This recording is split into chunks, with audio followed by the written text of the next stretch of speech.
Hi guys, welcome back to the channel. In this video I'm going to be talking about some hunting stories, some new tree stands I built, a new one that I'm planning to build, all my other hunting stands, and stuff like that. So let's jump into this video.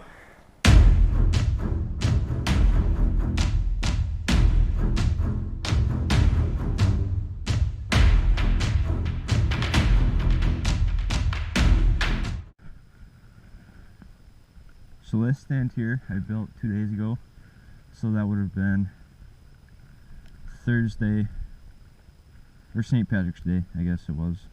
And I worked on this all day, and it was really hard, but it was really fun too.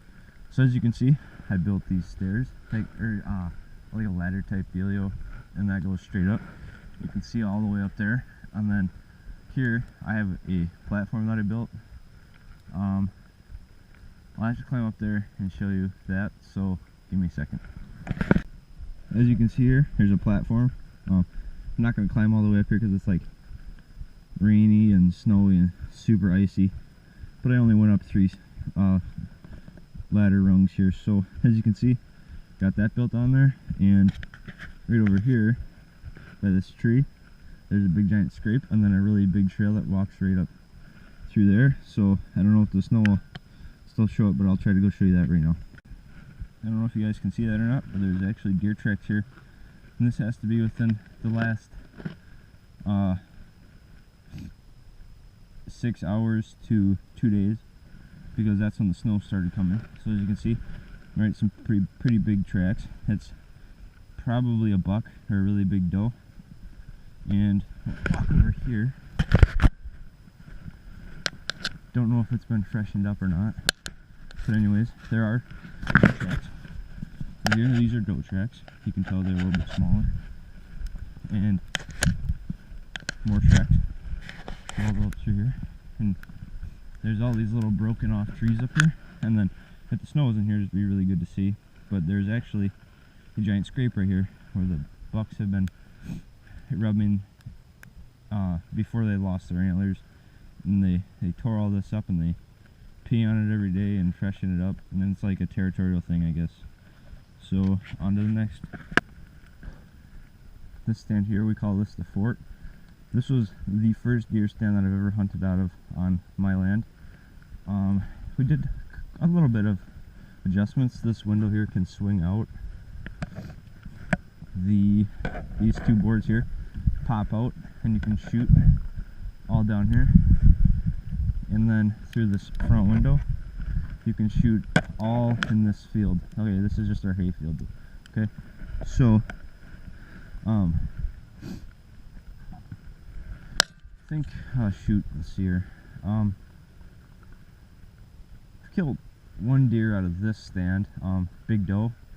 I'll put the pictures in later when I talk about stories and stuff. So it's a pretty good stand. I mean, me and my dad, this is pretty comfortable for the 2 of us, and I mean, we can see all in the woods where the deer live. You can see all in the hayfield. And yeah, so let's go on to the next stand. I also forgot to mention, me, my uncle, and my cousin, ES2G, go check them out. Make sure to like and subscribe. We built this when, me and my cousin were 9, and then, so that would have been 3rd grade for us. So I mean, this is a pretty good old stand that we built. Our first intentions when we built this was to be like we called it the fort. So like it was supposed to be like a hideout place. You know, we could use when we played Nerf guns or airsoft or whatever. But then it just kind of evolved into a deer stand, which is pretty good for deer hunting too. Next up, we have the tree stand. This is actually an old pool ladder, and then we just built a platform like so, right? And then we just put burlap around it, strapped it to the tree, bungee cord for extra support, and then yeah, I've not shot any deer out of this stand, but 2 years ago, if I would have stayed in this stand, I could have shot a little fork buck, which would have been cool, but whatever. Usually back here in this little hardwood patch by my tree stand, the deer usually bed down in here. There's usually a lot of scrape trees.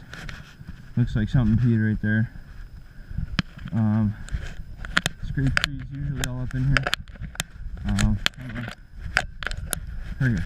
Here's some. Look. This one here, it's all tore up.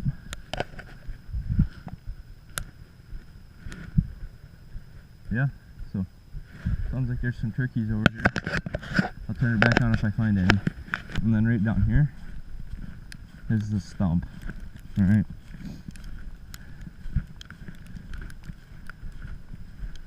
Now this stump is kind of a love-hate relationship with me. 2021 rifle season for deer. I was sitting on the stump for about 3 hours and I heard a stick crack, and I looked over, and then over here in these woods I saw a doe and then a bigger one behind it, and I was sitting on the stump, got my rifle up, turned the safety off, boom, shot. There was blood, but there was also white hair, which means I just grazed it. Well, whatever, but I mean, it's a good spot to hunt, but I did freehand it, which was probably a bad idea. So, you know. Then we got this stand. My Uncle Bill, he used to hunt out here. This is his old stand. Walk around view. Right. Little door here on the back side, and all the way around. I'm planning on moving this shack a little bit. You can see a little stool, bucket in there, whatever.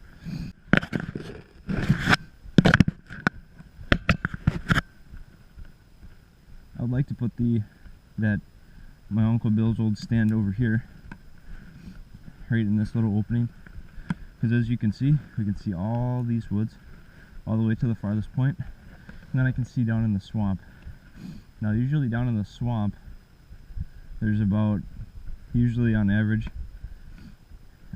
3 to probably 14 deer at a time, because that's like their hangout place, I guess.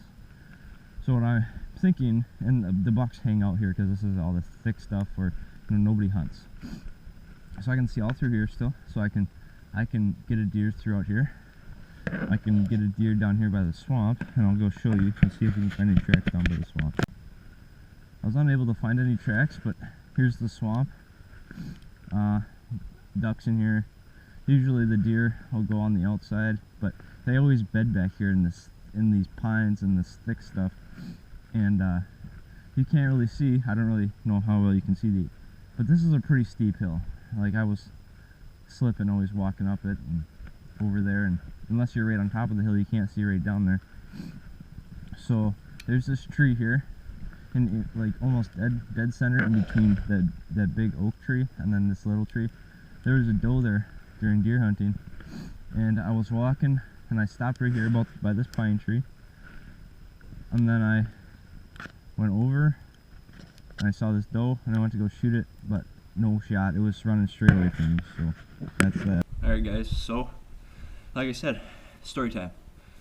I guess I have to start the first year I hunted here. It was 4 years ago. I would have been in 4th grade, so I would have been 10 years old. Me and my dad came out. It was I think opening morning, and we were kind of dozing on and off, and then I heard a crack of the stick over on the other edge by the bean field, and there was 4 does running across the field. Biggest one was in the back. So this was before I had my hunter safety, so I wasn't able to shoot. So my dad, it was quick. We had about 2 seconds to get the gun up and shoot. By the time we had the gun up, we had probably half a second to shoot, you know, and his scope is set out a little bit farther than we shot. He shot right over the deer, which is, I guess, whatever, but we have seen a deer every single year we've hunted here. And then next year, I would have been 11. My dog passed away that Friday before opening morning, and about 8:32, I think was the time. We were sitting for a while just looking around. At 8:32, there was a deer. There's two doe. It was kind of weird though, because the bigger one was in the front and the smaller one was in the back. We shot the first one, which was the biggest one, and dropped her right on the spot. And that was that. I'll put in a picture right now.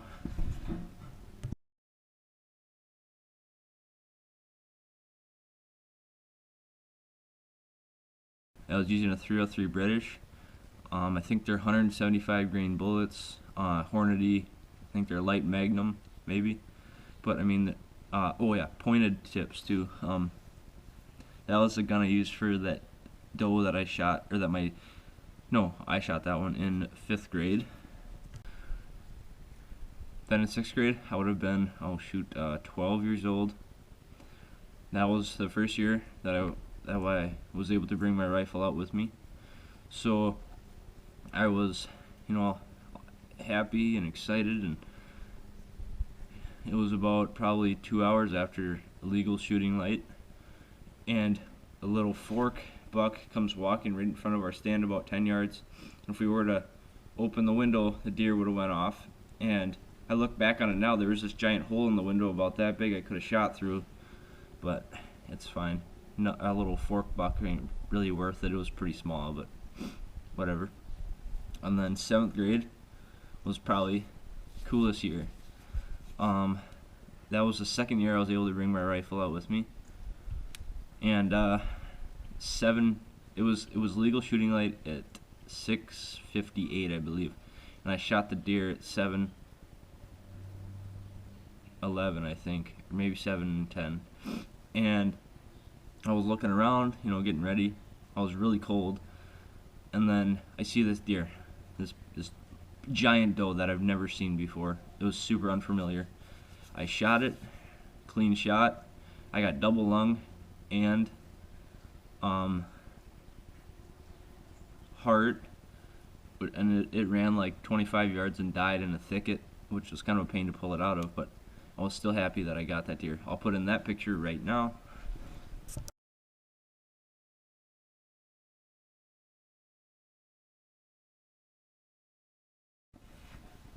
For the deer that I shot in 7th grade, I used a 243, or it was a Mossberg ATR 100. It's a 243. I was using Winchester core locked 100 grain pointed bullets. They're made for deer and hogs, so I mean they're pretty tough old bullets, and that was definitely pretty cool.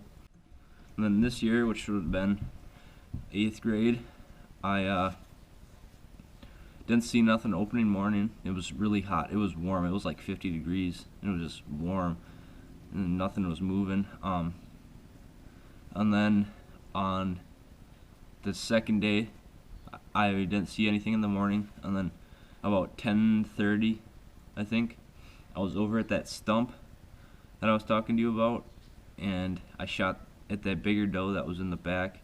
Just grazed her right underneath the bottom. It would have been cool to get that, but whatever.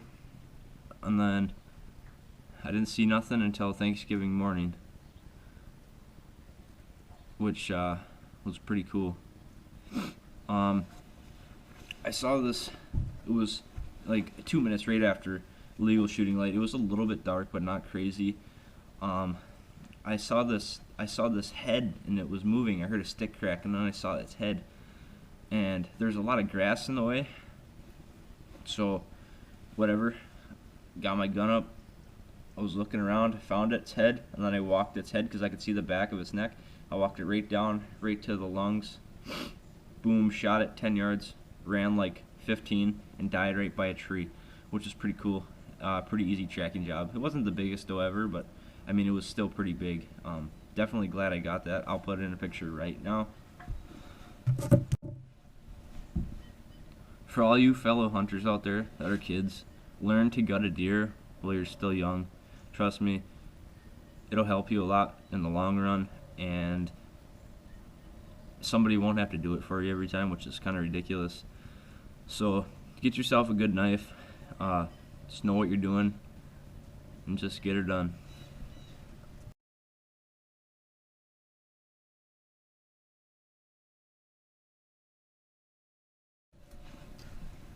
I'm planning on building a new tree stand, hang-on type. I'll make sure and try really hard to get all of that on video. That other tree stand I was talking about, the one I just built on St. Patrick's Day, I really wanted to get that on video, and I thought about it, and then I went out and started building, and I got so caught up in the moment that I totally forgot to go get my camera. So you guys just get to see what it looks like afterwards. Yeah. I'm also planning on trying really hard to record my hunts, and then when I rebuild my Uncle Bill's stand, I'm just planning on putting some plexiglass windows in and making like a pulley system that I can just pull straight up, and then the windows will stay up with like a hooking mechanism. And then planning on putting a door on there. I'll make sure I get all that on video. Next weekend I'm going to be cutting down some trees around our barn and then around the horse barn.